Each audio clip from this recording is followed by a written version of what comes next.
الحمدللہ رب العالمین والصلاة والسلام علی سید الانبیاء والمرسلین اللہم صلی علی سیدنا و مولانا محمد وعلی آلہ واصحابہ وبارک وسلم وصلی علیہ۔ دنیا کے تمام دیکھنے والوں کو، تمام چاہنے والوں کو، تمام پیار کرنے والوں کو، اور جہاں جہاں تک اس وقت میری آواز کو سنا اور مجھے دیکھا جا رہا ہے، جنید اقبال کی جانب سے انتہائی محبت کے ساتھ السلام علیکم۔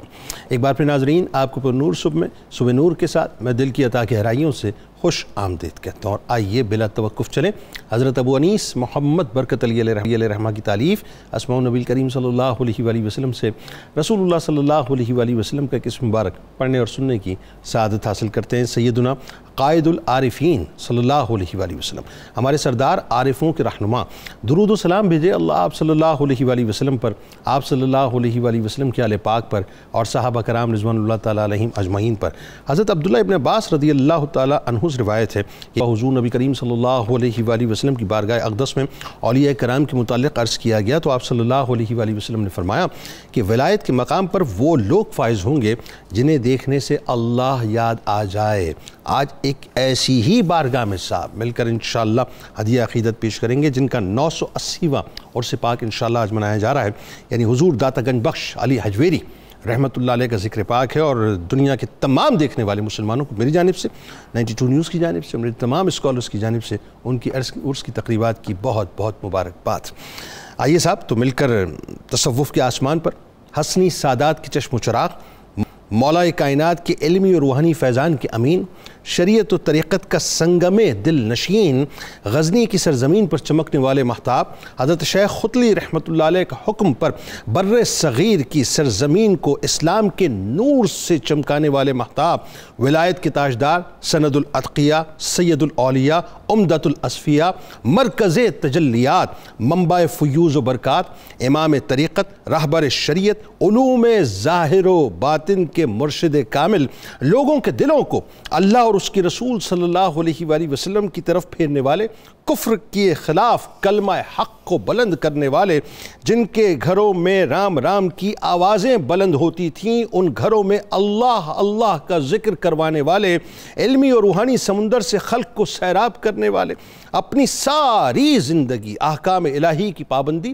اور عشق رسول صلی اللہ علیہ وآلہ وسلم کی سرشاری سے اور بے قراری سے گزارنے والے، شریعت و طریقت کے آسمان محبت پر مثل آفتاب و مہتاب بن کر ابھرنے والے، اپنی روحانی تابناکیوں سے ناقصوں کو کامل اور کاملوں کو خلق کا رہنما بنانے والے حضرت سیدنا علی بن عثمان المعروف حضرت داتا گنج بخش علی حجویری رحمت اللہ علیہ۔ ناظرین، اللہ تعالیٰ کا وہ حسین ترین انتخاب ہیں جن کے فضل و کمال کو سمجھنے کے لیے صرف اتنا ہی کہہ دینا کافی ہے کہ آج تقریباً 1000 برس بعد بھی بر صغیر کی سرزمین پر بالعموم اور پنجاب کی سرزمین پر بالخصوص جب نگاہ جاتی ہے تو مزار داتا صاحب رحمت اللہ علیہ کو دیکھ کر ہر زبان خلق پکار اٹھتی ہے کہ یہی وہ در ہے جس کی وجہ سے لاہور داتا کا نگر ہے۔ ناظرین کرام، داتا صاحب رحمت اللہ علیہ نے تقریباً 1000 برس قبل ہند کی سرزمین میں حرف حق کے ذریعے اللہ کی وحدانیت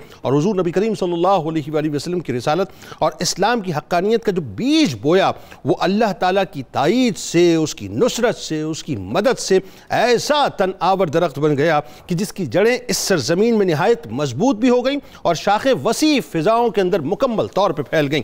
یہ ناظرین یقیناً حضرت داتا گنج بخش علی حجویری رحمت اللہ علیہ کا ہی فیضان ہے کہ لاہور بر صغیر کے لیے کتب الارشاد یعنی رہنمائی کا محور و مرکز، کتب البلاد اور مدینۃ الاولیاء ٹھہرا، اور اپنی اسی روحانی مرکزیت کے سبب ہمیشہ مرجع خلائق رہا۔ حضرت داتا گنج بخش علی حجویری رحمت اللہ علیہ بر صغیر پاک و ہند کے اولین مبلغین میں سے ہیں۔ یہ لوگوں کو پتہ ہونا چاہیے صاحب کہ اسلام بنیادی طور پہ آپ کے گھروں میں پہنچا کیسے؟ جو کلمہ کی صدائیں آج گونجتی ہیں نا، یہ کیوں گونجتی ہیں؟ یعنی آپ رحمت اللہ علیہ ان 2-3 بزرگوں میں شامل ہیں جو سب سے پہلے لاہور تشریف لائے اور اس ہندو آبادی کے شہر میں اسلام کی شمع کو روشن کیا۔ اور پھر یہ بھی ناظرین آپ رحمت اللہ علیہ کا ہی فیضان ہے کہ نائب رسول فی الہند حضرت خواجہ معین الدین چشتی رحمت اللہ علیہ، جن کے دست مبارک پر لاکھوں غیر مسلمان ہوئے، انہوں نے بھی بر صغیر میں جب مشن مصطفیٰ صلی اللہ علیہ وآلہ وسلم کا آغاز کرنا چاہا تو آغاز سے پہلے آپ رحمت اللہ علیہ کے مزار کو باقاعدہ چلہ گاہ بنایا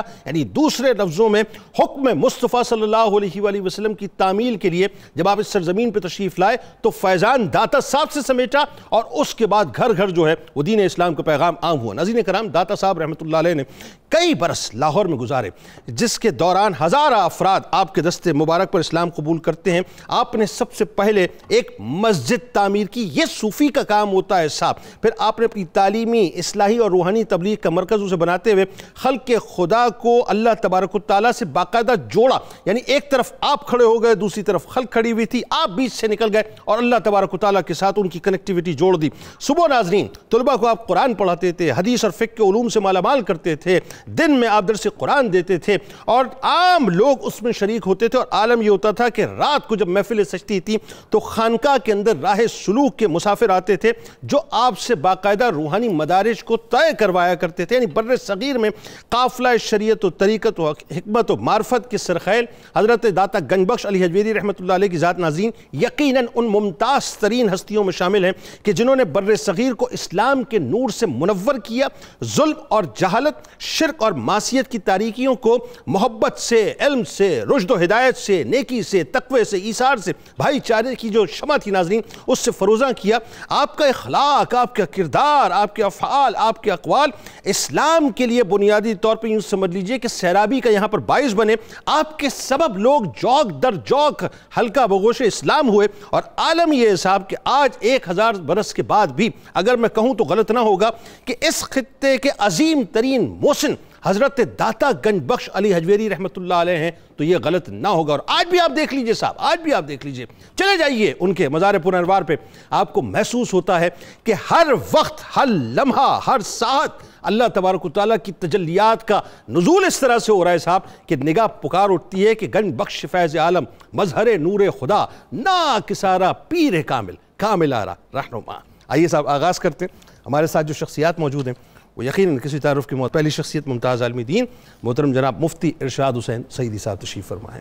دوسری شخصیت ممتاز اسکالر جناب ڈاکٹر شبیر احمد جامی صاحب تشریف فرمائیں۔ اور تیسری شخصیت ممتاز عالم دین جناب پروفیسر بشارت صدیق ہزاروی صاحب تشریف فرمائیں۔ تینوں احباب کو السلام علیکم، خوش آمدید۔ اور آخر میں ملک ممتاز ثناخواں جناب حافظ محمد ارشد نقشبندی صاحب منقبت کا نذرانہ پیش کریں گے۔ تو جناب آغاز کرتے ہیں مفتی صاحب آپ سے۔ سب سے پہلے تو میں گزارش کروں گا، ظاہر ہے یہ پورا پاکستانی داتا صاحب کا نگر ہے، یہ ذہن میں رکھیے گا۔ ہمارے یہاں مفتی صاحب سوری ٹو سے معذرت کے ساتھ میں ابتدا میں ایک جملہ عرض کرنا چاہتا ہوں، تواتر سے ایک لفظ کہا جاتا ہے، اور میری تصحیح فرمائیے گا، میں ایز اے اسٹوڈنٹ بات کرنا چاہ رہا ہوں کہ داتا کی نگری، داتا کی نگری۔ نگری کے معنی ہوتے ہیں چھوٹی بستی کے، چھوٹے گاؤں کے۔ یہ بیسیکلی نگر کی تصغیر ہے، ایکچولی یہ داتا کا نگر ہے۔ نگر کے معنی ہیں بڑا شہر، بڑا گاؤں، بڑی بستی۔ تو داتا صاحب جو ہیں ان کے ساتھ جب ایفیلیٹ کریں تو نگر کا لفظ ایفیلیٹ کریں کہ داتا کا نگر، پورا پاکستان داتا کا نگر ہے۔ آغاز کیجیے جی حضرت داتا گنج بخش علی حجویری رحمۃ اللہ علیہ کا نسب مبارک، شجرہ طریقت خاص طور پہ، اور جو آپ کے حسین القابات ہیں اور ابتدائی حالات ہیں، اور خاص طور پہ آپ کے اساتذہ کے بارے میں ضرور بتائیے۔ بہت شکریہ جنید بھائی۔ سب سے پہلے تو میں یہ جو آپ نے نگری اور نگر کی بات کی، اس پہ اپنا ایک جملہ عرض کرتا ہوں۔ ہم اس کو یوں کہہ سکتے ہیں کہ ایک نگری تھی جسے داتا صاحب نے تشریف لا کر نگر بنا دیا، اور ایسا نگر بنا دیا کہ وہاں سے ایسا چشمہ پھوٹا طریقت کا، حقیقت کا، معرفت کا، کہ جس سے پورا عالم منور ہوا۔ سبحان اللہ۔ صرف بر صغیر پاک و ہند نہیں بلکہ پورا عالم۔ لہٰذا یہ جو تصغیر ہے یہ جب بڑوں کے ساتھ جڑ جاتی ہے تو پھر کوئی شے چھوٹی نہیں رہتی، نہ بستی چھوٹی رہتی ہے، نہ لوگ چھوٹے رہتے ہیں۔ بڑوں کے ساتھ جڑنے سے، نسبت ہونے سے پھر بڑے ہو جائے، اور پھر لقب بھی بڑا ہی لگنا چاہیے، اور پھر لقب بھی بڑا ہی لگنا چاہیے۔ تو حضرت داتا گنج بخش علی حجویری رحمۃ اللہ تعالی علیہ، سب سے پہلے تو میں یہ عرض کروں کہ آپ کے بارے میں جو حالات ہیں، ابتدائی حالات، وہ کوئی بہت زیادہ مستند تاریخی روایات سے ہمیں میسر نہیں آتے، اور زیادہ تر اس کا ماخذ جو ہے وہ آپ ہی کی اپنی کتاب کشف المحجوب ہے، اور اس کے علاوہ کچھ دیگر مورخین نے لکھا، کیونکہ یہ ایک تاریخ کا المیہ ہے کہ مورخین کن کے حالات قلم بند کرتے رہے، یہ ایک الگ چیپٹر ہے۔ ہمارے یہاں تو آل رسول کے حالات قلم بند نہیں ہونے دیے صاحب، وہ نہیں کیا ہم نے۔ تو اس وجہ سے ان کے بھی وہ ابتدائی حالات تو قلم بند نہ ہوئے، مگر انہیں کیا معلوم تھا کہ ان کے حالات کو اگر ہم محفوظ نہیں کریں گے تو وہ جس کے ساتھ یہ نسبت رکھتے ہیں وہ انہیں یوں روز روشن کی طرح عیاں اور واضح کر دے گا کہ جن کے تذکرے تم اجاگر کرتے رہے وہ معدوم ہو جائیں گے، جن کو معدوم کرتے رہے وہ روز روشن کی طرح منور ہو جائیں گے۔ واہ واہ، کیا اچھا جملہ ہے۔ تو حضرت داتا گنج بخش علی حجویری رحمۃ اللہ تعالی علیہ آپ کے بارے میں جو ہمیں ملتا ہے تذکرہ، وہ میں یہ عرض کر دوں کہ ایک تو آپ کا ذکر مبارک کرتے ہیں تذکرۃ الاولیاء کے اندر شیخ فرید الدین عطار رحمۃ اللہ تعالی علیہ، پھر اسی طرح حضرت خواجہ محبوب الہی رحمۃ اللہ تعالی علیہ اپنے ملفوظات میں فوائد الفوائد اور دورر نظامی میں آپ کا ذکر کرتے ہیں، پھر مولانا جامی رحمۃ اللہ تعالی علیہ آپ کا تذکرہ فرماتے ہیں نفحات الانس میں، اور اسی طرح شیخ احمد زنجانی نے تذکرہ فرمایا، ابو الفضل نے تذکرہ فرمایا، عبدالصمد بن افضل محمد نے تذکرہ فرمایا۔ تو یہ وہ مورخین ہیں جنہوں نے ابتدائی حالات کچھ نہ کچھ آپ کے لکھے، اور متاخرین نے بھی جو کچھ کتابیں لکھیں آپ کی تاریخ پر، سیرت پر، سوانے پر، اس کا بنیادی ماخذ بھی یہی ہیں۔ تو اس کے مطابق آپ کی ولادت بسعادت کم و بیش 400 ہجری یا اس سے تھوڑا پہلے کے بارے میں ملتی ہے۔ تو ہم کہہ سکتے ہیں گویا 1000 سال گزر گئے اور آپ کے زمانہ مبارک کو، اور اس کی افادیت اور اہمیت کو، سگنیفیکنس کو آپ یوں دیکھیے کہ آج جو سلاسل طریقت معروف ہیں امت کے اندر، ان کے تمام بانیان کا زمانہ حضرت داتا گنج بخش علی حجویری رحمۃ اللہ تعالی علیہ کے زمانہ مبارک کے بعد ہے۔ حضرت شیخ عبد القادر جیلانی رضی اللہ تعالیٰ عنہ کا زمانہ مبارک بھی بعد میں، خواجہ معین الدین چشتی اجمیری رحمۃ اللہ تعالی علیہ کا زمانہ مبارک بعد میں، اور اسی طرح شاہ نقشبند، شاہ سورورد، اور جتنے سلاسل آج معروف اور مروج ہیں امت کے اندر، ان تمام کے زمانے بعد میں ہیں، اور داتا گنج بخش علی حجویری رحمۃ اللہ تعالی علیہ کا زمانہ مبارک اس سے بھی قبل کا ہے۔ گویا ہم کہہ سکتے ہیں کہ آپ تصوف کی بنیاد ہیں، آپ طریقت کی اور معرفت کی بنیاد ہیں۔ تو آپ سلسلہ جنیدیہ کی تو بہت اہم ترین کڑی ہے، سلسلہ جنیدیہ، اور پھر اس کا میں تذکرہ کرتا ہوں بلکہ آپ کا سلسلہ نسب۔ تو اس ضمن میں یہ عرض کروں کہ آپ حسنی سادات میں سے ہیں، اور 8 پشتوں سے کم و بیش آپ کا جو نسب ہے وہ حضرت مولا کائنات کرم اللہ وجہ الکریم سے مل جاتا ہے۔ فیضان۔ اچھا، پھر 9 واسطوں سے آپ کا سلسلہ طریقت وہ بھی حضرت مولا کائنات کرم اللہ وجہ الکریم سے مل جاتا ہے۔ گویا نسب بھی وہیں ملتا ہے اور طریقت بھی وہیں ملتی ہے۔ اچھا، نسب کے اعتبار سے آپ کے والد گرامی کا نام عثمان ہے، علی بن عثمان، پھر ان کے والد گرامی وہ بھی علی ہیں، پھر عبد الرحمن بن شاہ شجاع، پھر ابو الحسن علی، پھر حسین اصغر، پھر سید زید، پھر حضرت امام حسن مجتبیٰ، پھر حضرت سیدنا علی المرتضیٰ کرم اللہ وجہ الکریم۔ اچھا، اسی طرح سلسلہ طریقت جب ہم آپ کا دیکھتے ہیں تو آپ شیخ ابو الفضل محمد بن حسن ختلی، ان کے دست بیعت ہوتے ہیں، اور وہ بیعت ہیں حضرت شیخ حسری کے، وہ شیخ ابو بکر شبلی کے، وہ شیخ جنید بغدادی کے، وہ شیخ سری سختی کے، وہ شیخ معروف کرخی کے، وہ حضرت داؤد طائی کے، وہ حضرت حبیب اجمی کے، اور حضرت حسن بصری کے رحمہم اللہ تعالی علیہم اجمعین، اور یوں پھر ان کے واسطے سے حضرت مولا کائنات کرم اللہ وجہ الکریم سے ملتا ہے۔ اچھا، آپ نے جن اساتذہ سے علم حاصل کیا ان اساتذہ میں شیخ ابو القاسم الگرگانی کا نام آتا ہے، ابو القاسم بن حوازن القشیری کا نام آتا ہے، ابو عبداللہ محمد بن علی داستانی کا نام آتا ہے، ابو احمد مظفر بن احمد حمدان کا نام آتا ہے، اور سب سے بڑھ کر جن کا تذکرہ آپ نے خود فرمایا شیخ ابو العباس اشکانی کا نام آتا ہے، شیخ ابو جعفر بن المصباح السیدلانی کا نام آتا ہے۔ تو گویا کہ آپ نے علم حاصل کیا، دنیا بھر کے سفر کیے، اور یوں معرفت اور علم کے چراغ جلائے کہ آج ان کا اپنا چراغ جل رہا ہے، اور جو ان کی نسبت اختیار کر لیتا ہے اس کا چراغ بھی جل جاتا ہے، اس کا چراغ بھی جل جاتا ہے، اس میں کوئی دوسری رائے نہیں ہے، اور جو فی نکالتا ہے پھر وہ راندِ درگاہ بھی ہو جاتا ہے۔ اب ذرا یہ بتائیے ڈاکٹر صاحب، حضرت داتا گنج بخش علی حجویری رحمۃ اللہ علیہ، یہ تو طے شدہ بات ہے، اس میں تو کوئی دوسری رائے نہیں ہے کہ اللہ تبارک و تعالیٰ جس شخصیت کو بناتا ہے، جس کو منتخب کرتا ہے، جس کو پھر وہ یوں کہہ لیجئے کہ اپنے دین کے مشن کے لیے باقاعدہ میدان عمل میں لانچ کرتا ہے، تو پھر وہ دائیں بائیں آگے پیچھے جو ہے پھر وہ سارے انتظامات بھی اللہ تبارک و تعالیٰ جو ہے وہ خود ہی قدرتی انتظام کرتی ہے. حضرت ابو الفضل خطلی رحمۃ اللہ علیہ ظاہر آپ کے مرشد کریم، ایک تو یہ کہ خاص طور پر جو آپ کا سلسلہ بیعت کا بتائیے کیسے خدمت گزاری کی، کیا محبت تھی، کیا عشق تھا. اور پھر اگین وہی بات کہ ایسی ہستیوں میں خاص بات جو مجھے بڑی کامن نظر آتی ہے کہ یہ جو ہے وہ اپنا مختلف یوں کہہ لیجئے کہ درباروں میں جانا، مختلف شخصیات سے فیضان لینا، ایسا لگتا ہے کہ جیسے آپ انرجی جو ہے وہ کشید کرتے ہیں پھر فائنلی جو ہے اس انرجی کو ٹرانسمٹ کرتے ہیں. بتائیے ذرا. بسم اللہ الرحمن الرحیم. حضرت داتا علی حجویری رحمۃ اللہ علیہ کا بڑا خوبصورت تذکرہ چل رہا ہے. حضرت داتا علی حجویری کو علم و تحقیق کے باب میں اور معرفت و حقیق کے باب میں مرجعیت کا درجہ حاصل ہے. واہ. علماء بھی ہمیشہ آپ کے پاس ہے. واہ. محققین بھی آپ کے پاس ہے. واہ. عارفین بھی آپ کے پاس ہے. واہ. عاشقین بھی آپ کے پاس ہے. واہ. اس لیے آپ کے مزار کو یا آپ کے کہنا چاہیے مرکز کو یہ ایک بڑا امتیاز حاصل ہے. اور مرجعیت اب تک چل رہی ہے، یعنی 980واں عرس ہے. واہ. لیکن آپ مخلوق کا جمع غفیر دیکھ لیں، ان کی وارفتگی دیکھ لیں، واہ. ان کے جذبات دیکھ لیں، کیا کہنے. تو آپ کو داتا صاحب کی روحانیت کی کشش محسوس ہو جائے گی. واہ کیا کہنے. اور قطع کلام کی معذرت بات آگے بڑھائی گا. کوئی دربار جا کے دیکھے تو صحیح صاحب کہ کیا خوبصورت انتظام مسجد کا اور دربار کا اور شریعت کی کس حد تک جو ہے پابندی کی جاتی ہے. بتائیے ذرا.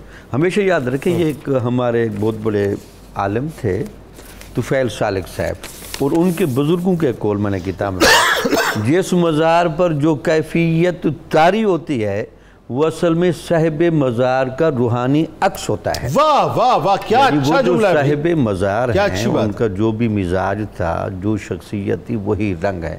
اور آپ یہاں دیکھیں یہاں ہر بندہ آتا ہے، محروم بھی آ رہا ہے، مزدور بھی آ رہا ہے، عالم بھی آ رہا ہے، عاشق بھی آ رہا ہے، ولی بھی آ رہا ہے، خواجہ معین الدین چشتی اجمیری بھی آ رہا ہے. واہ واہ واہ. اس سے زیادہ آپ ان کی قبولیت اور مرجعیت کیا دیکھیں.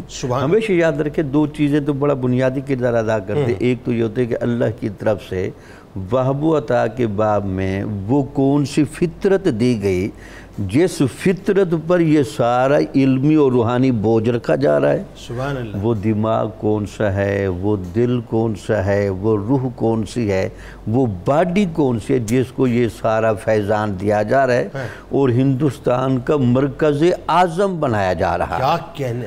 اور دوسرا یہ دیکھنا پڑتا ہے کہ وہ اساتذہ کون سے ملے، وہ رہنما کون سے ملے، وہ مشفق کون سے ملے، مربی کون سے ملے، جن کے پاس جا کر داتا صاحب نے یہ چیزیں کشید کی. بتائیے ان کے بارے میں. نام تو خوبصورت آپ نے سن لیا آپ کے، میں ذرا اشارہ کرتا جاؤں گا. آپ اپنے مرشد کے بارے میں کہتے ہیں کہ میرے مرشد کا کمال یہ تھا کہ وہ بہت بڑے عالم تھے تفسیر کے.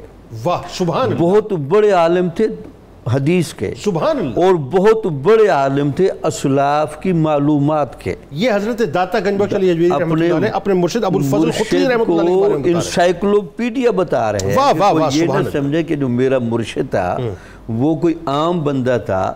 علم کے باب میں تو یہ درجہ تھا.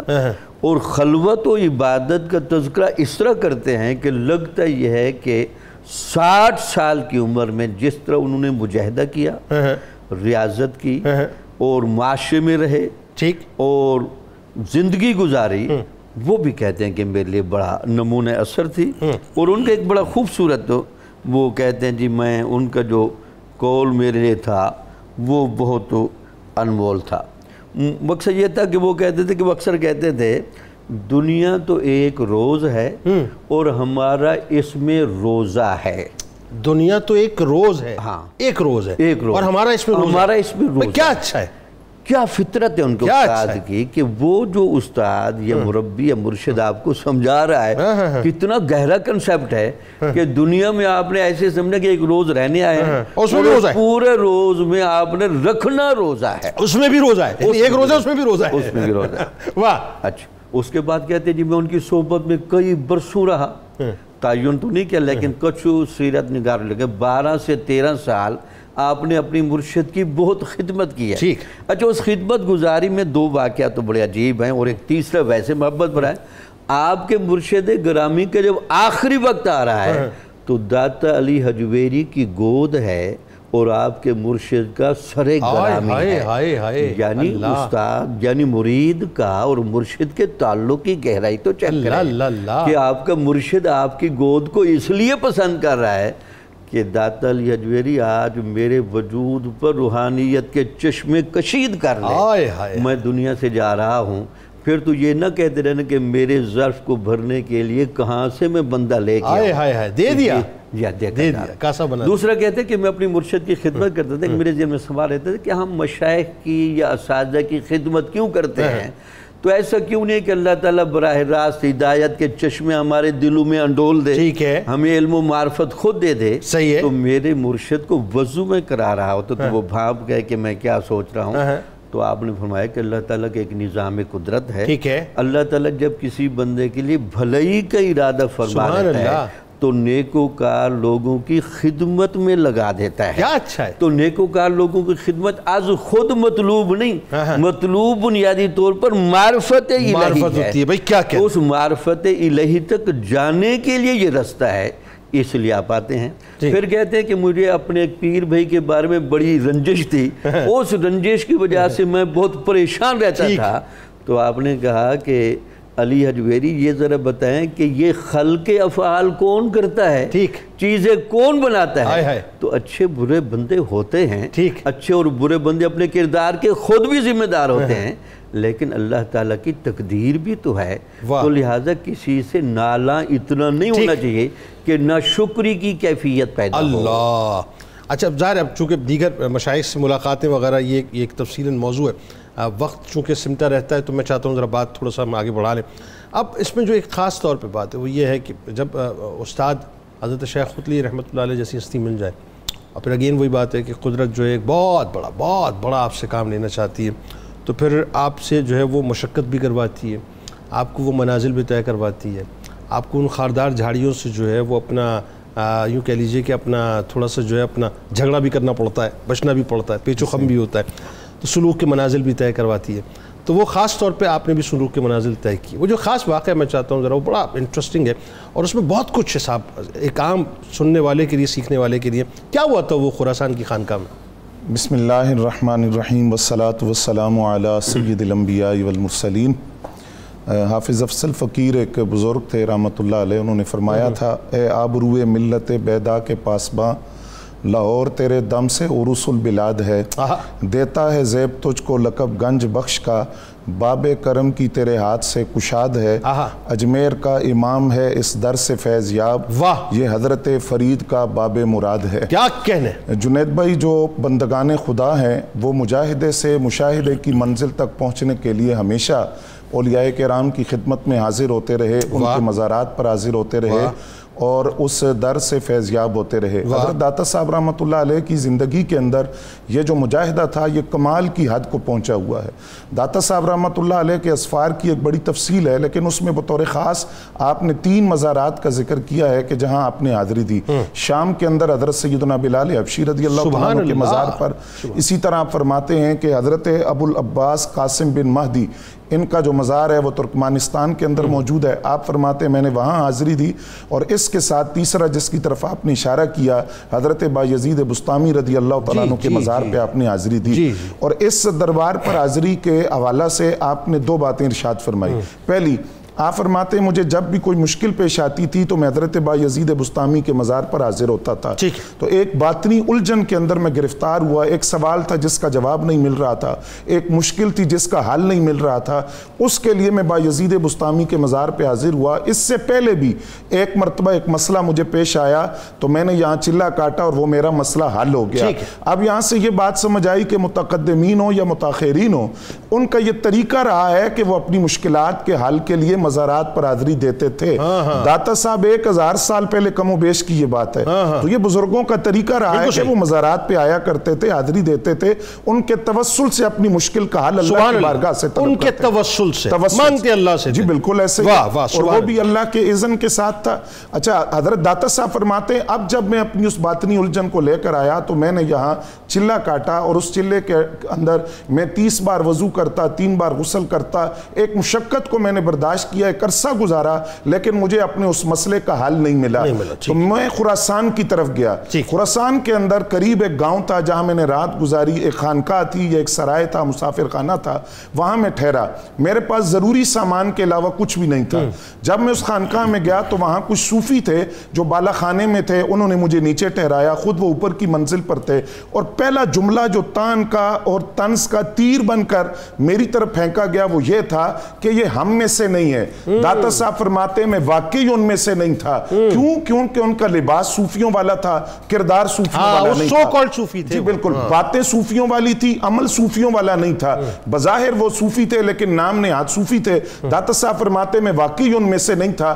کھانے کا وقت ہو گیا تو کھانے کے وقت کے اندر ان کے کھانے سے خوشبو آئے، مجھے روٹی کے سوکھے ہوئے ٹکڑے دیے، پھر انہوں نے خربوزہ کھایا، مجھے چھلکے مارے۔ داتا صاحب کہتے ہیں جب وہ چھلکے مجھے لگے تو میرا مسئلہ حل ہو گیا کہ جو اولیاء ہیں وہ جو اللہ کی صحبت میں کیوں رہتے ہیں کہ وہ چھلکے کے ٹکڑے لگتے گئے، میں روحانیت کی سیڑھیاں چڑھتا گیا، روحانیت کی منزل چڑھتا گیا۔ اور بایزید بسطامی جو خراسان مجھے اس لیے بھیجا تھا کہ لفظوں سے مسئلہ سمجھ نہ آئے، عملی مظاہرے سے مسئلہ سمجھ آ جائے کہ جاہلوں کی صحبت کو اولیاء کیوں برداشت کرتے ہیں، کہ وہ صحبت پر صبر کرتے ہیں اور صبر سے سلوک اور طریقت کی منازل کو طے کرتے ہیں۔ رنگ لاتی ہے ہنا پتھر پہ پس جانے کے بعد، تو وہ بیسیکلی وہ جو نفس ہے بنیادی طور پر اس کی تربیت یہاں پر مطلوب تھی۔ ناظرین ہمارے ساتھ جڑے رہیے، درود پاک سرکار کی بارگاہ میں، ان کی آل کی بارگاہ میں پیش کیجئے۔ لوٹ کے آپ کو بتائیں گے کہ لاہور داتا کا نگر کیسے بنا، بلکہ پورا پاکستان داتا کا نگر کیسے بنا، کیسے آپ تشریف لائے اور ہمارے گھروں تک کلمہ طیبہ پہنچا۔ درود پاک۔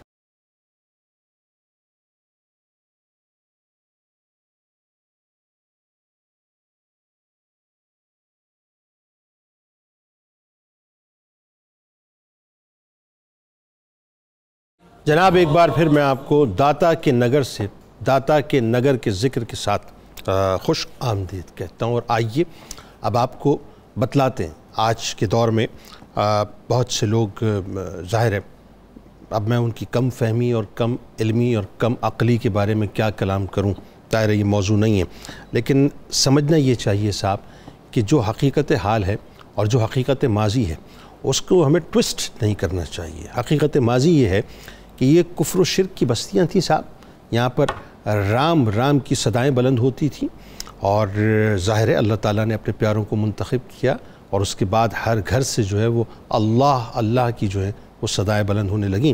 لیکن اس ٹرانزٹری پیریڈ کے اندر جو ہے یقیناً کسی نے کوئی کام تو کیا ہے نا، یقیناً کچھ ہستیاں آئی ہیں کہ جنہوں نے اپنے کردار سے، اپنے اطوار سے، اپنی تبلیغ کے ذریعے سے اس مشن مصطفیٰ صلی اللہ علیہ وآلہ وسلم کو جو ہے باقاعدہ پرووک کیا، اس کو عام کیا۔ اس میں ایک بہت بڑی ہستی اور صوفیہ کی سرخیل حضرت داتا گنج بخش علی حجویری رحمۃ اللہ علیہ صاحب، اور ہمیں ان کا احسان ماننا چاہیے۔ یہ صرف لاہور نہیں، یہ صرف پنجاب نہیں، پورا پاکستان داتا کا نگر ہے۔ اچھا جی، اب آئیے ذرا مفتی صاحب بتائیے کہ آپ کے اسفار خاص طور پر، کیوں ٹریولنگ اس زمانے میں یہ تو بڑا ایک مشکل ترین کام تھا، کیسے کی، اور کہا جاتا ہے کہ باپ پیادہ ہی اب زیادہ تر جو ہے ٹریولنگ کرتے تھے۔ دوسرا، لاہور آمد کیسے ہوئی اور تبلیغی انداز اور سرگرمیاں کیا تھی، بتائیے ذرا۔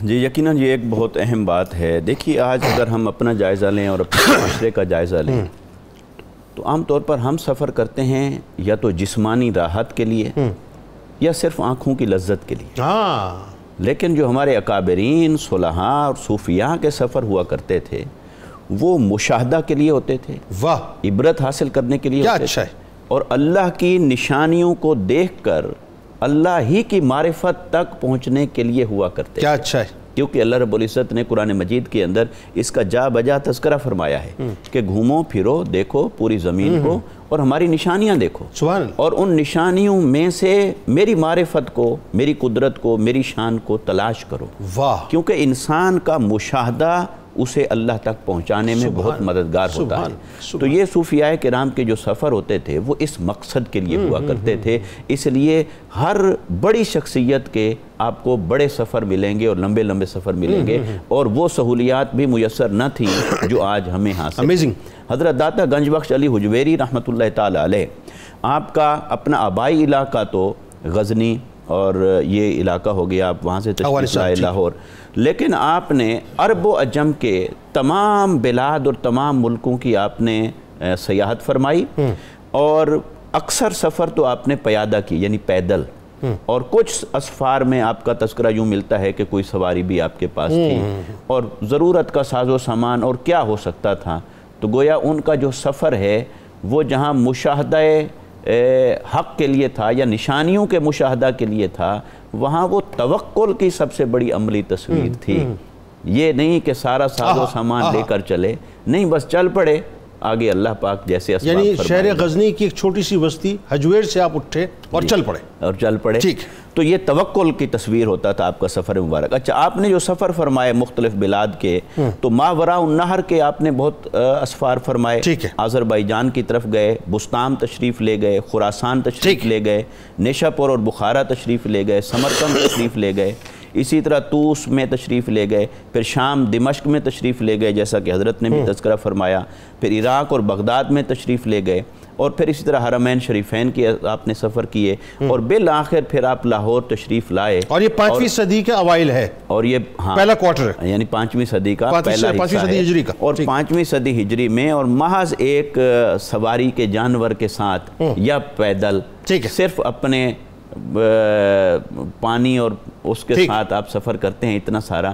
اور یہ جب آپ یہاں تشریف لاتے ہیں تو اس کے بارے میں منقول یہ ہے کہ سلطان محمود غزنوی کا بیٹا تھا سلطان مسعود غزنوی، تو اس کے ساتھ اس کے ہمراہ آپ اس قافلے میں تشریف لائے. یہ بھی ملتا ہے کہ آپ اس سے پہلے تشریف لائے، اور یہ بھی ملتا ہے کہ اس کے ساتھ تشریف، بلکہ یہ بھی ملتا ہے کہ سلطان محمود غزنوی کے دربار میں جو ہے وہ ایک ہندو فلسفی کے ساتھ آپ کا مناظرہ بھی ہوا. یہ واقعہ بھی ملتا ہے. گویا کہ یہ کہ سلطان محمود غزنوی کے دور میں ہی آپ یہاں پر ہندوستان میں تشریف لائے اور لاہور کو اپنا مسکن بنایا. اور یہاں تشریف لانے کے بعد پھر آپ کے سامنے ایک تو چیلنج یہ تھا کہ یہاں پر جو مسلمان آباد ہیں ان میں جو مذہبی طبقہ تھے تو تھوڑے تعداد میں، مگر یہ کہ ان کے پاس وہ علم کی گہرائی نہیں تھی اور وہ قرآن اور حدیث کی روح نہیں تھی. تو انہیں بھی سمجھانا تھا، انہیں بھی تبلیغ کرنی تھی، اور پھر پورا معاشرہ جو بھرا پڑا تھا شرک اور بت پرستی سے، تو اسے بھی. تو اس میں آپ کے 2 واقعات اس ضمن میں کرامت کے ضمن میں آتے ہیں. ایک تو وہ واقعہ اس ضمن میں آتا ہے کہ آپ نے رائے راجو کو کیسے شیخ ہندی بنایا. تو وہ بڑھیا کا دودھ کا واقعہ ہے، آج بھی ان کی اولادیں موجود ہیں، اور یہ کرامت چلے آ رہے ہیں. داتا صاحب کے خدمت کیا سپرد ہو گئی، مطلب مجاورین میں سر، مجاورین میں مشہور. یعنی دودھ کا وہ دودھ لے کے جا رہی ہے خاتون، کہ کیوں جا رہی ہیں جی؟ جب تک اس کو دودھ نہیں دیں گے تو جانور ان کے تھنوں سے خون آنا شروع ہو جائے گا. آپ نے فرمایا آج مجھے دے دو تو اللہ بڑھا دے گا. تو اللہ پر توکل، تو اس نے دے دیا، اور دے دیا تو آپ نے اللہ پاک سے دعا کی. تو وہ گھر گئیں تو جانوروں کا دودھ پہلے سے بھی بڑھ گیا. اس نے اوروں کو بتایا تو سارے ہی ادھر مائل ہو گئے. تو جب اس کا دودھ بند ہو گیا رائے راجو کا، تو وہ آیا پھر دادا صاحب کے پاس، اور اس نے آ کر کچھ تباہ آزمائی کرنے کی کوشش کی جادو سے اور چیزوں سے، مگر پھر وہ معروف واقعہ ہوا کہ داتا صاحب نے اسے بھی ہدایت سے منور کیا اور اسے شیخ ہندی بنا دیا. دیکھیں نا، یہ کمال یہ ہے کہ یہ صوفیہ کا کام تھا کہ وہ اگر کرامت کا کہیں ظہور بھی کرتے تھے، ظاہر استقامت ہی سب سے بڑی کرامت ہے، لیکن مقصد یہ ہوتا تھا کہ عقائد کی درستگی اس میں بنیادی طور پر. دیکھیے، کرامت کا تو ثبوت خود قرآن سے ملتا ہے. جب حضرت سلیمان علیہ السلام کی بارگاہ میں آصف تو وہ لا رہے ہیں، تو وہ قرآن تو اس بات کو بتا. اور دیکھیے کہ پھر اسی طرح وہ جو مسجد کا واقعہ ہے کہ آپ نے مسجد بنائی اور اس کے قبلہ کی سمت تھوڑی پہلے سے بنی ہوئی مسجدوں سے مختلف تھی، تو وہ علماء آ گئے آپ سے مناظرہ کرنے. تو آپ نے فرمایا پھر ایک نماز میرے پیچھے پڑھ لو تو اللہ پاک آپ کو دکھا دے گا کہ سمت قبلہ کیا ہے. گویا ان کے بھی حجابات اٹھا دیے اور کفر و شرک کو بھی کا خاتمہ کر کے تو یوں شمار. اچھا، یہ کمال بات یہ ہے اس پہ جو ایک بات ڈاکٹر صاحب جو بڑی اہم ترین ہے، اور وہ یہ کہ علمی، پہلے تو یہ میں چاہوں گا اس پہ کامنٹ کر کے پھر آپ بات آگے بڑھا دیجئے. یہ بھی اللہ کا ایک نظام ہے. آپ دیکھیے کہ جیسے مثال کے طور پہ اگر ہم فرعون کی بات کرتے ہیں تو ظاہر ہے اس زمانے کے اندر جادوگر تو اللہ تبارک و تعالیٰ نے موسیٰ علیہ السلام کو جو معجزات عطا کیے، مطلب میں ایک صرف مثال کے طور پہ بات عرض کرنا چاہ رہا ہوں میں. اسی طرح سے خواجہ معین الدین چشتی رحمۃ اللہ علیہ کو آپ دیکھیں، یا داتا گنج بخش علی جی رحمۃ اللہ علیہ کو دیکھیں، تو اس زمانے میں جو کفر و شرک اور ہندوؤں کو جو مطلب ظاہر جادو ٹونے کا معاملہ، اللہ تعالیٰ نے آپ کو جو اس انداز سے جو ہے لیس فرمایا. پھر ساتھ ساتھ جو علمی مقام اور مرتبہ اللہ تعالیٰ نے آپ کا بلند کیا، وہ ایسا صاحب کہ قرآن پہ، حدیث پہ، فقہ پہ ظاہر ہے جو دسترس، اور پھر جو تعلیمات اور ارشادات ہیں صاحب وہ تو ایسے ہیں کہ اگر کوئی واقعی اپنا رہنما بنا لے تو پھر وہ بھٹک نہیں سکتا. بسم اللہ الرحمن الرحیم. امام غزالی رحمۃ اللہ علیہ لکھتے ہیں کہ صوفی کے پاس بنیادی طور پر 3 چیزوں کے ذریعے معلومات آتی ہیں۔ ایک تو معلومات لیتا ہے حواس خمسہ کے ذریعے، دوسرا وہ معلومات لیتا ہے دماغ کی طاقت کے ذریعے نظریہ سازی کرتے ہوئے، تیسری وہ معلومات لیتا ہے کہ جب وہ باطنی طہارت حاصل کر لیتا ہے یا ملی ہوتی ہے اس کے ذریعے کوئی روحانی معاملات اور چیزیں بھی آ رہی ہوتی ہیں۔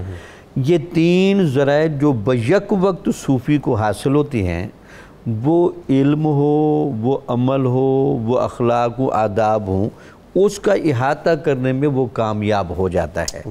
چونکہ صوفی کو اس بات کا علم ہوتا ہے کہ انسان کو اللہ نے اس طرح کی مخلوق بنایا، اشرف المخلوقات، کہ سب سے پہلے اس کو بات سمجھ آنی چاہیے، پھر سمجھ آنے کے بعد اس سے آپ عمل کا مطالبہ کر سکتے ہیں، اس سے آپ ماننے کا مطالبہ کر سکتے ہیں۔ تو اسی لیے داتا صاحب رحمۃ اللہ علیہ کشف المحجوب میں لگتا ہے کہ آپ کی نگاہ بصیرت دیکھ رہی تھی کہ بعد میں آنے والے لوگ تصوف کو اور علم کو ایک دوسرے کے خلاف کھڑا کر دیں گے، علم الگ لگے گا، تصوف الگ لگے گا۔ داتا صاحب نے کشف المحجوب کا پہلا باب ہی علم پر باندھا، اور اس میکانزم کو آپ نے بڑی گہرائی سے چیک کر کے دکھایا کہ علم عمل کی طرف کیوں نہیں جاتا، عمل علم کی طرف کیوں نہیں آتا، یہ بہمی شخصیتیں کیوں متضاد ہوتے ہیں، اور کامل شخصیت کون سی ہوتی ہے جو علم اور عمل دونوں کے دھاروں کو کٹھا چلا کے چلے۔ اس کے بعد داتا صاحب نے عمل کے میکانزم کو بھی بڑا گہرا جائزہ لیا۔ بعض اوقات عمل ثواب تک رک جاتا ہے، عمل قرب کی طرف بندے کو نہیں بڑھاتا، وہاں بنیادی طور پر آ کر تصوف کی ضرورت پڑتی ہے۔ عمل جب آپ کو صرف ثواب دے رہا ہو اور عمل آپ کے اندر قرب الہی کی، قرب نبوی کی، حقیقت دین کے معاملات کو منکشف نہ کرے، تو پھر وہاں بنیادی طور پر صوفی اپنا کردار ادا کرتا ہے کہ اب ان چیزوں کو آگے کیسے چلایا جائے۔ اس کے علاوہ دوسری جو خوبی ہے اس کتاب کی، یہ کتاب بنیادی طور پر بہت مختصر ہے، لیکن اپنے مطالب اور مضامین میں اتنی گہری ہے کہ اگر آپ اس کو پڑھتے چلے جائیں تو آپ کو ایسے پتہ چلے گا کہ جیسے داتا صاحب کسی بچے کی انگلی پکڑ کے خود ہے۔ کوئی خاص ارشادات بس فائنلی بتائیے، ہر بات کوئی ایسی تعلیمات جو لوگوں کے میں سب سے پہلے تو ان کا تصوف کی تعریف وہ کیسے کرتے ہیں۔ التصوف ترک کل حظ للنفس ہے، ہمارے اندر یہ نفسانی خواہشات کی بہتات کی وجہ سے جو خواہشات کا اضافہ جات ہیں، ان اضافہ جات پر پابندی لگانے کا نام تصوف ہے۔ کیونکہ ہمارے ہاں آج کل مسائل کی جو اتنی بہتات ہے، وہاں ٹھیک ہے خارجی اعتبار سے بھی وہ نظم و نسق نہیں ہے، لیکن ہم لوگ بھی ذرا اپنے اعتبار سے اتنے تعیش پسند اور اتنے آسائش پر مبنی زندگی گزار رہے ہیں کہ وہ پھر یہ چاشنی ہمیں نہیں ملتی۔ دوسرا داتا صاحب رحمۃ اللہ علیہ نے تیسرا جو کمال کیا، آپ صحبت صالح پر بڑا زور دیتے ہیں۔ ہر بندے کو صحبت صالح کے لیے بندے کو منتخب کرنا چاہیے اور روزانہ اس کے پاس جا کر اپنا محاسبہ کرانا چاہیے، تاکہ جب آپ مسلسل رابطے میں رہیں گے تو پھر آپ کیا سوچتے ہیں، وہی بات ہے کہ بندہ جو سمجھتے ہیں اپنے دوست کے مذہب پر ہوتا ہے بنیادی طور پر۔ بالکل ٹھیک۔ اس کے علاوہ تیسرا جو آپ جس بات پر بہت زیادہ زور دیتے ہیں وہ ہے تزکیہ نفس، اپنا بہت زیادہ تنہائی میں بیٹھ کر محاسبہ کرنا چاہیے۔ خود فرماتا ہے کہ میرے مرشد نے مجھ پر سب سے زیادہ جس بات پر محنت کی وہ تھی تنہائیوں کے گناہوں سے۔ وہ بات ہی ختم ہو گئی نا ڈاکٹر صاحب۔ ظاہری طور پر تو گناہوں سے بچ جاتے ہیں، لیکن تنہائیوں کے گناہ میں ہم شکار ہو جاتے ہیں۔ بات آگے بڑھاتے ہیں، وہ جو جملہ ان کے مرشد کا بس وہ ختم ہو گئی نا بات کہ دنیا ایک روز ہے اور روزہ ہے، بس بات ختم ہو گئی، اس کچھ رہ ہی نہیں گیا مزید۔ اچھا اب ذرا یہ بتائیے پروفیسر فائنلی کہ یہ رہتی دنیا تک ظاہر ہے لوگ آئیں گے اور رہتی دنیا تک جو ہے وہ اپنا چاہے مسلمان ہو چاہے غیر مسلم ہو، میں تو اس بات پہ بلیو کرتا ہوں۔ دیکھیں نا نکلسن بھی جو ہے وہ کھل کے بولا نا کہ داتا صاحب کا جو ہے اسٹیچر کیا، ان کا مقام مرتبہ کیا ہے۔ اقبال بھی جو ہے وہ اپنا سر جو ہے وہ انتہائی ادب کے ساتھ آپ کی بارگاہ میں جھکاتے ہیں، علیہ رحمہ۔ تو جو خراج تحسین ظاہر جن ہستیوں نے پیش کیا، جن اکابرین نے، بتائیے ذرا۔ جنید بھائی تاریخ گواہ ہے کہ کوئی ولی کامل لاہور آیا ہو اور داتا صاحب کے مزار پہ حاضر نہ ہوا ہو، تو جن شخصیات نے حضرت داتا صاحب رحمۃ اللہ علیہ کو خراج تحسین پیش کیا وہ شخصیات ایسی ہیں کہ خود ان کا نام سن کر عقیدت اور ادب سے نگاہیں جھک جاتی ہیں. بالکل مظہر جلال فاروقی، امام ربانی مجدد الفسانی حضرت شیخ احمد سرندی فاروقی رحمۃ اللہ علیہ نے اپنے ایک مکتوب میں ذکر کیا، داتا صاحب کے وجود مسعود کی برکت کو بیان کرتے ہیں کہ فقیر کے نزدیک یہ شہر لاہور تمام شہروں میں قطب الارشاد کی حیثیت رکھتا ہے. اس شہر کی خیر و برکت تمام بلاد ہندوستان میں پھیلی ہوئی ہے. اس شہر میں دین رواج پا گیا تو باقی شہروں میں بھی دین رواج پا جائے گا. اور پھر حضرت خواجہ شرف الدین یحییٰ منیری اپنے مکتوبات میں لکھتے ہیں، صاحب کشف المحجوب داتا گنج بخش رحمۃ اللہ علیہ خود اپنے زمانے کے امام اور مقتدا ہیں. حضرت خواجہ بندہ نواز گیسو دراز رحمۃ اللہ علیہ فرماتے ہیں داتا صاحب محقق ہیں، مدقق ہیں، بلکہ شیخ محقق ہیں اور مانوی اور سوری صوفی ہیں. ظاہراً صوفی نہیں تھے، باطنی بھی صوفی تھے، کردار بھی صوفیوں والا تھا. حضرت خواجہ محمد پارسا رحمۃ اللہ علیہ آپ فرماتے ہیں، داتا صاحب کے القابات ذکر کرتے ہیں، کہتے ہیں شیخ عالم، عارف، زاہد، مجاہد، شیخ الشیوخ طریقہ، جو طریقت کے شیخ ہیں ان کے بھی شیخ ہیں حضرت داتا صاحب رحمۃ اللہ علیہ، اور کاشف اسرار حقیقت، حقیقت کے جو پردے ہیں ان کو داتا صاحب نے کھولا ہے، جس طرح کہ کشف المحجوب اس کا ایک ثبوت ہے. اور پھر میر عبدالعزیز زنجانی جو شاہ جہاں کے زمانے کے شاعر ہیں، انہوں نے لاہور پر ایک نظم لکھی داتا صاحب کے مزار کے حوالے سے. وہ لکھتے ہیں کہ جس طرح شاہ حجویر کے دربار پر موتی برستے ہوئے میں نے دیکھے ہیں اور کسی دربار پر ایسی موتیوں کی برسات میں نے نہیں دیکھی.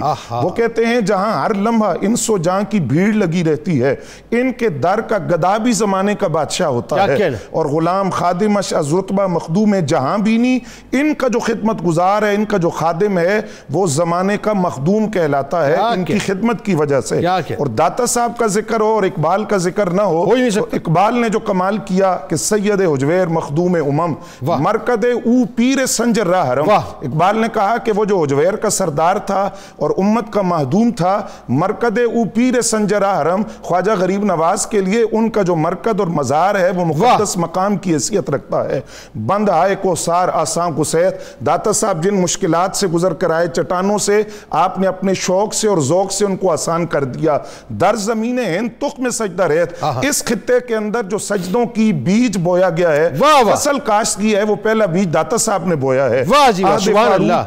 عہد فاروق از جمال تازہ شد، آپ نے اپنے کردار سے دور فاروقی کی یاد تازہ کر دی، فاروق اعظم کے زمانے کی یاد تازہ کی. حق سے حرف او بلند آوازہ شد، یہ آپ کی آواز تھی، یہ آپ کا کلام تھا، یہ آپ کی تحریر تھی جس نے حق کا پرچم بلند کیا، حق کی آواز بلند کی.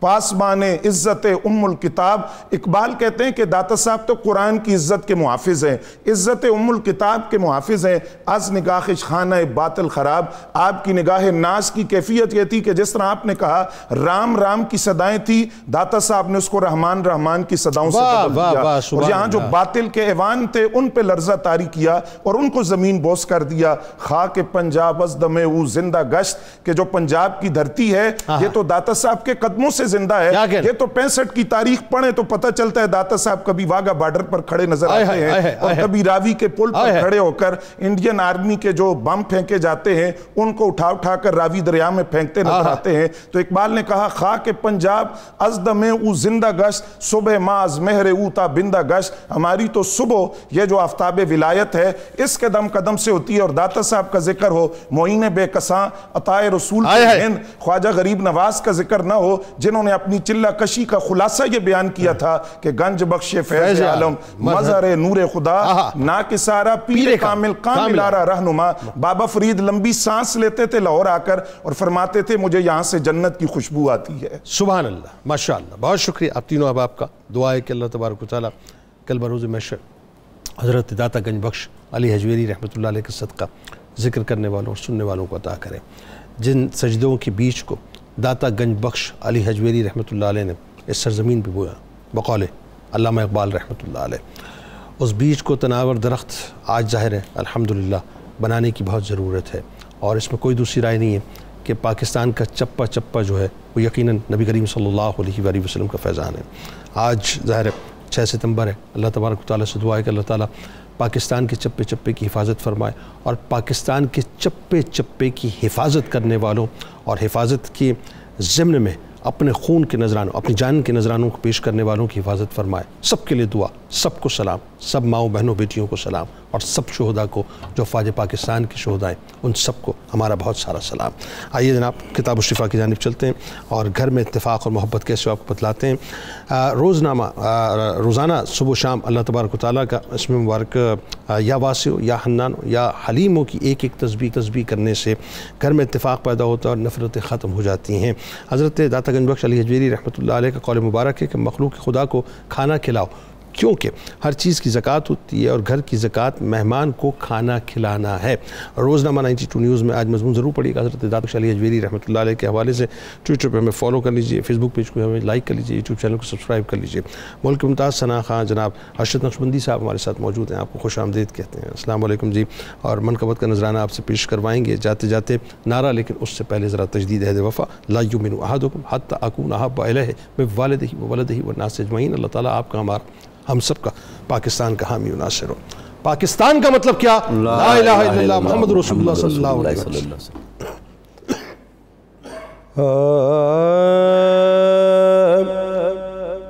رنگ طیبہ کے نجف کی، رنگ طیبہ کے نجف کی ہے فضا،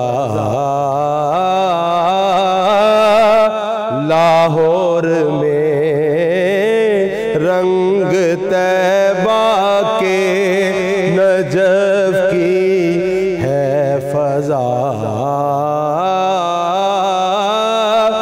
لاہور میں عرس داتا فیض عالم، عرس داتا فیض عالم ہے سجا، لاہور میں رنگ طیبہ کے خلد کی خوشبوئیں لے کر آج اترے ہیں ملک، خلد کی خوشبوئیں لے کر آج اترے ہیں ملک، اللہ اللہ نور کی، اللہ اللہ نور کی چھائی گھٹا، لاہور میں اور چاشنی شہر نبی کی ہے یہاں پر دستیاب،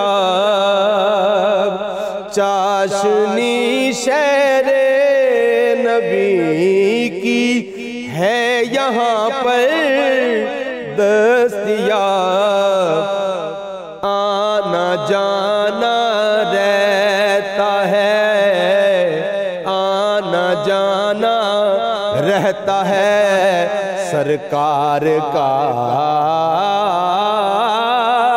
لاہور میں اور خواجہ ہند الولی اعلان ہے یہ کر گئے، خواجہ ہند الولی اعلان ہے یہ کر گئے، مظہر نور خدا کا، مظہر نور خدا کا ہے پتہ،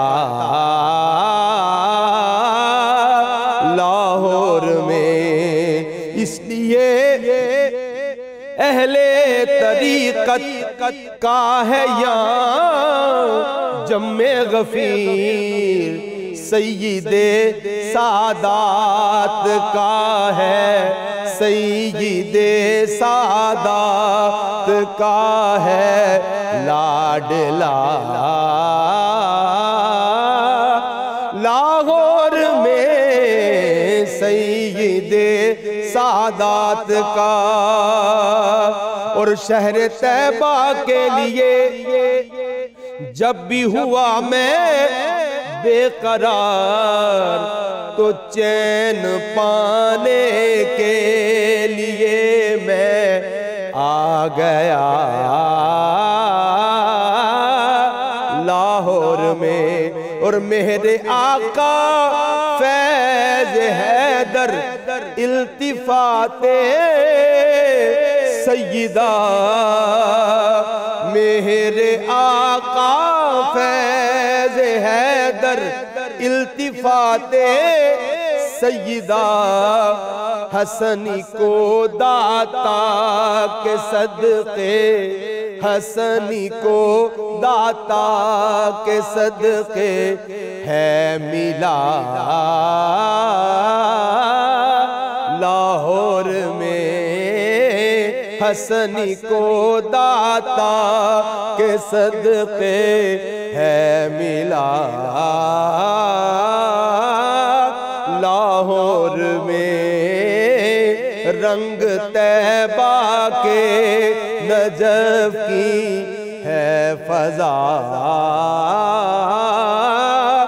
لاہور میں، عرس داتا فیض عالم، عرس داتا فیض عالم ہے سجا